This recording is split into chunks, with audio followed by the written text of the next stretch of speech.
Hai guys, jadi di sini saya bakal ngebahas tentang tokoh dan teori pada masa Yunani kuno. Yang pertama di sini ada Plato.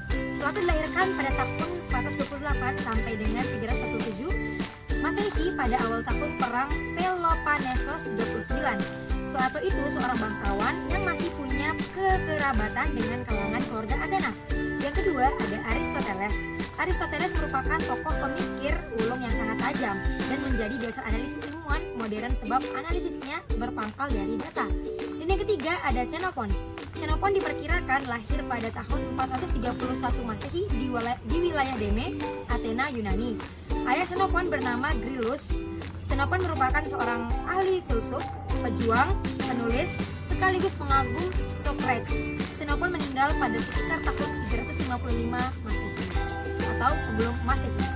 Yang pertama saya akan membahas teori masa Yunani kuno. Pada masa ini konsep-konsep ekonomi dari Komperintis ini ditemukan terutama dalam ajaran filosofis, kaidah-kaidah umum, etika, atau aturan-aturan moral. Contoh ajarannya mengingatkan kita bahwa cinta uang adalah akar dari segala permasalahannya. Lalu yang pertama ada gagasan Plato. Gagasan Plato tentang ekonomi timbul secara tidak sengaja dari pemikiran tentang keadilan dalam sebuah negara yang ideal. Menurut Plato, dalam sebuah negara ideal, kemajuan tergantung pada pembagian kerja yang secara alamiah terjadi di dalam masyarakat. Karena manusia itu diciptakan secara berbeda, mereka juga memiliki sifat dan kecenderungan yang berbeda. Nah, di sini Plato membedakan 3 jenis pekerjaan yang dilakukan manusia. Yang pertama ada pekerjaan sebagai pengatur, yang kedua pekerjaan sebagai tentara, dan yang terakhir pekerjaan sebagai pekerja. Menurut Plato, lapisan masyarakat yang berhak untuk mengejar laba dan mengumpulkan harta adalah kelompok pekerja. Sedangkan kelompok pengatur dan tentara, mereka bekerja bukan untuk mengumpulkan harta dan kekayaan, tetapi hanya mengabdi dan memikirkan pekerjaan mereka. Dengan pembagian kerja dan pembatasan tersebut, maka hawa nafsu manusia akan memperoleh harta dan barang yang sebesar-besarnya untuk dapat dikendalikan, sehingga diharapkan akan tercipta suatu masyarakat yang adil dan makmur. Itu menurut Plato. Lalu yang kedua di sini ada Aristoteles. Ini akan membahas tentang bagaimana pemikiran dia pada masa itu. Menurut ekonomi merupakan suatu bidang tersendiri yang pembahasannya harus dipisahkan dengan bidang yang lain. Aristoteles dia juga orang yang meletakkan pemikiran dasar teori nilai atau value dan harga atau price yang hingga abad ke-19 masih dipelajari dalam teori ekonomi. Kontribusi Aristoteles yang paling besar terhadap ilmu ekonomi ialah pemikiran tentang pertukaran barang atau exchange of commodities dan kegunaan. Menurut pandangannya, kebutuhan manusia tidak terlalu banyak, tetapi keinginannya relatif tanpa batas. Penukaran barang dalam bentuk barter bertujuan untuk memenuhi kebutuhan alami, sebab tidak ada laba ekonomi yang diperoleh dari pertukaran barang dengan barang tersebut. Itu adalah pemikiran dari Aristoteles. Selanjutnya yang terakhir ada pemikiran dari Xenophon. Seperti halnya Plato dan Aristoteles, Xenophon memandang bahwa pertanian sebagai dasar kesejahteraan ekonomi. Lalu ia menganjurkan pelayaran dan perniagaan yang dikembangkan oleh negara, modal patungan dalam usaha, spesialisasi dan pembagian kerja, konsep perbudakan dan sektor pertambangan menjadi milik bersama. Karya utama dari Xenophon adalah On the Means of Improving the Revenue of the State of Athens. Dalam buku itu, Xenophon menguraikan bahwa negara Athena mempunyai beberapa kelebihan yang dimanfaatkan untuk meningkatkan pendapatan negara. Hal ini karena Athena sangat potensial untuk menarik para pedagang dan pengunjung dari daerah-daerah lain. Caranya, pengunjung harus dilayani dengan baik. Mereka datang ke Athena dengan membayar pajak sehingga membawa kemakmuran bagi masyarakat Athena. Semakin baik pelayanan dan semakin banyak pengunjung yang menambah pendapatan. Hal ini menunjukkan bahwa spirit merkantilisme sudah ada pada masa Yunani kuno yang menganjurkan orang melakukan perdagangan dari negara satu kepada negara yang lain. Begitu. Sebelum masa ekonomi modern muncul, terdapat masa yang namanya masa praklasik. Masa praklasik merupakan suatu masa di mana awal ekonomi itu mulai muncul. Meskipun masih sederhana, namun keberadaannya sebagai sejarah telah menjadi pedoman, pembelajaran atau inspirasi pemikiran ekonomi di masa kini. Adapun ciri-ciri dari pemikiran awal ekonomi atau masa praklasik memiliki 2 karakteristik. Yang pertama bersifat Stoikoik, yaitu pemikiran yang melibatkan dewa, atau pemikiran ekonomi yang masih melibatkan roh. Yang kedua, bersifat keagamaan yang lebih mengutamakan aturan-aturan moral dalam aktivitas ekonomi. Ada pemikiran dari Albertus Magnus. Pemikiran Magnus merupakan konsep pemikiran ekonomi etis, yaitu konsep ekonomi yang menggunakan pemikiran-pemikiran agama. Ajaran-ajaran skolastik mendapat pengaruh yang kuat dari gereja. Konsep-konsep ekonomi lebih menekankan pada hal-hal yang bersifat etis dan berdasarkan keadilan. Salah satu pandangannya yang terkenal adalah pemikiran tentang harga yang adil dan pantas, just price, yaitu harga yang sama besarnya dengan biaya-biaya dan tenaga yang dikorbankan untuk menciptakan barang tersebut. Kemudian ada Thomas Aquinas. Menurutnya, pengetahuan berbeda dengan kepercayaan. Pengetahuan didapat melalui indera dan diolah akal. Namun, akal tidak mampu mencapai realitas tertinggi yang ada pada daerah adipodrati. Ini merupakan masalah keagamaan yang harus diselesaikan dengan kepercayaan. Dalil-dalil akal filsafat harus dikembangkan dalam upaya memperkuat dalil-dalil agama dan mengabdi kepada Tuhan. Dalam bukunya yang sangat terkenal,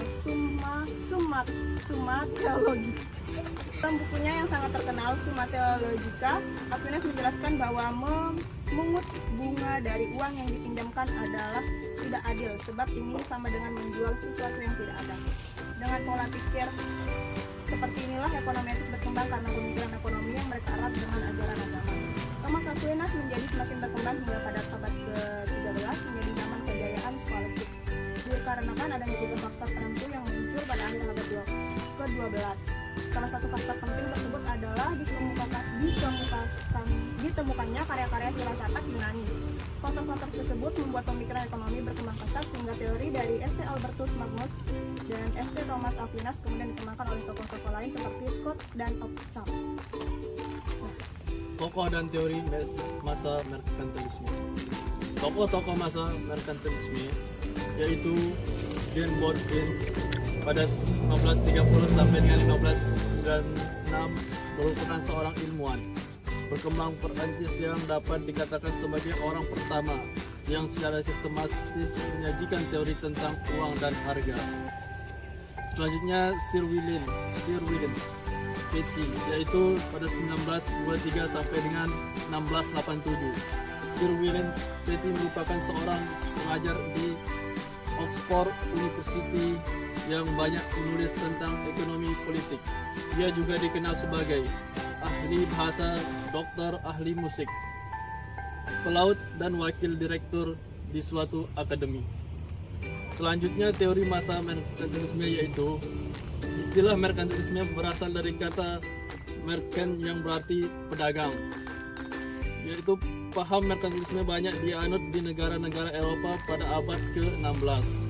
Negara diantaranya Portugis, Spanyol, Inggris, dan Prancis, dan ada juga Belanda. Selanjutnya John Bodin tambahannya uang yang diperoleh dari perdagangan luar negeri dapat menyebabkan naiknya harga barang-barang. Alasan secara ringkas adalah: 1. Bertambah logam mulia yaitu emas dan perak. 2. Praktek monopoli yang dilakukan oleh dunia swasta maupun peran negara. 3. Jumlah barang dalam negeri menjadi langka karena sebagian hasil produksi diekspor. Yang keempat, pola hidup yang amat mewah di kalangan raja dan bangsawan sekitarnya. Yang kelima, menurut nilai mata uang logam karena isi karat yang terkadang di dalamnya di sini telah dikemukakan seni pokok dalam teori kuantitas tentang uang. Bertambahnya uang logam bersangkut paut dengan perdagangan luar negeri yang meluas. Di zaman itu sedang dikembangkan perdagangan dengan negara-negara di Amerika Serikat, di mana ditemukan sumber-sumber logam mulia, emas dan perak, seperti di Meksiko dan beberapa negara lain di benua tersebut. Perhatikan bahwa oleh John Bodin sudah disinyalir pula praktek-praktek monopoli sebagai salah satu penyebab yang penting yang meningkatkan harga. John Bodin menekankan jika Andai kata jumlah cadangan berupa persediaan emas itu disimpan dahulu, pada pengeluaran dilakukan secara hemat dan berhati-hati, maka inflasi harga akan terkendali. Selanjutnya, Sir William Petty. Dialah orang yang mengemukakan pertama kali tentang nilai tenaga kerja yang kurang dimengerti oleh ahli-ahli berikut sampai tokoh aliran klasik Ricardo Ardo. Menurut Petty, ada dua faktor yang menciptakan kekayaan, yakni lahan dan tenaga kerja. Semboyan Lobos is the father and active cult of wealth. Adapun dalam pandangan Kuznets dan para penganut ajaran filsafat terdapat 4 masyarakat yang digolongkan. Yang pertama yaitu kelas produktif yang aktif dan giat di bidang pertanian. Yang kedua, kaum tanah yang memiliki atau menguasai tanah. Yang ketiga, kelas non produktif ataupun kelas steril yang meliputi kaum saudagar di bidang niaga dan industri serta golongan profesional. Yang keempat, para tenaga kerja dan buruh yang menerima gaji. Kemudian tokoh yang kedua yaitu A.R.J. Turgot. Di sini pemikiran Turgot mengenai masalah-masalah ekonomi masyarakat sehaluan dan sejalan dengan Kuznets. Adapun Turgot di sini berpendapat bahwa produk bersih yang diciptakan oleh penggarap tanah menjadi sumber satu-satunya yang bisa memelihara kehidupan golongan-golongan masyarakat lainnya.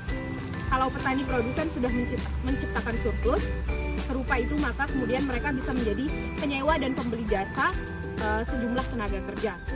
Kemudian mereka yang bekerja di sektor niaga dan industri sebenarnya didukung oleh semacam subsidi dari pihak para penggarap pertanian. Mereka yang tidak menggarap tanah akan menjadi buruh bayaran upah di bidang industri ataupun buruh tani untuk para pemilik tanah.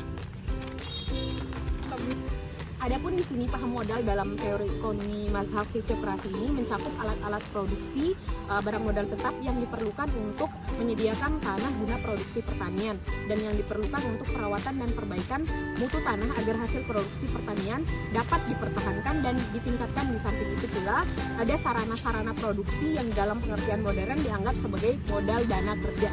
Kemudian dalam gagasan Turgot juga terungkap bahwa usia kerja rata-rata barang modal tetap berkisar pada 10 tahun. Kemudian produk masyarakat mencakup semua barang yang berupa alat produksi tetap dan sarana produksi yang digunakan dalam proses produksi. Sekian.